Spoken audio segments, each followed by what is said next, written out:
పార్టీలో నాయకులు, టీఆర్ఎస్లో ఉన్న సత్యవతి గారు, సీతారాం నాయక్ గారు, దాదాపుగా అందరూ ఎమ్మెల్యేలు కూడా రావడం జరిగింది.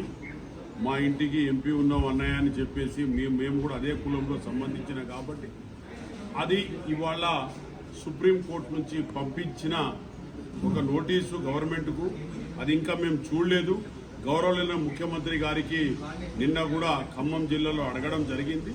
తప్పకుండా మీరు అందరు ఎమ్మెల్యేలు రండి, ఎంపీ గారు మీరు కూడా రండి, యువకులకు ఎవరు వస్తారో మీరు వస్తే నేను తప్పకుండా మీకు స్పందిస్తా, నేను తప్పకుండా టైం ఇస్తానని గౌరవ ముఖ్యమంత్రి గారు రేవంత్ రెడ్డి గారు చెప్పడం జరిగింది. కాబట్టి గౌరవనీయులు ముఖ్యమంత్రి గారి దగ్గర మా కులం తరపు నుంచి అన్ని కులాల ఒక వంతు అడిగిన మా క్యాస్ట్ ఒక విద్యార్థులు అందరూ కూడా లంబాడా బంజారా సోదరులు వచ్చి నాకు చెప్పడం వల్ల నేను తప్పకుండా వాళ్ళ కోరికను 100% సీఎం దృష్టికి తీసుకెళ్లి అది సీఎం గారి పర్మిషన్ తీసుకున్న తర్వాత నేను తప్పకుండా మా విద్యార్థుల సంఘాలు ఉస్మానియా యూనివర్సిటీలో కూడా పొద్దున విద్యార్థులు కూడా ఇవాళ కూర్చొని మాట్లాడడం జరిగింది పెద్ద ఎత్తున.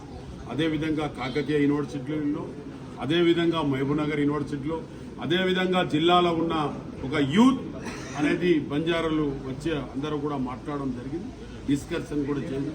వాళ్ళు కూడా సేవాలాల్ మహారాజ్ శాంతియుతంగానే వాళ్ళు జరపాలని అనుకున్నారు.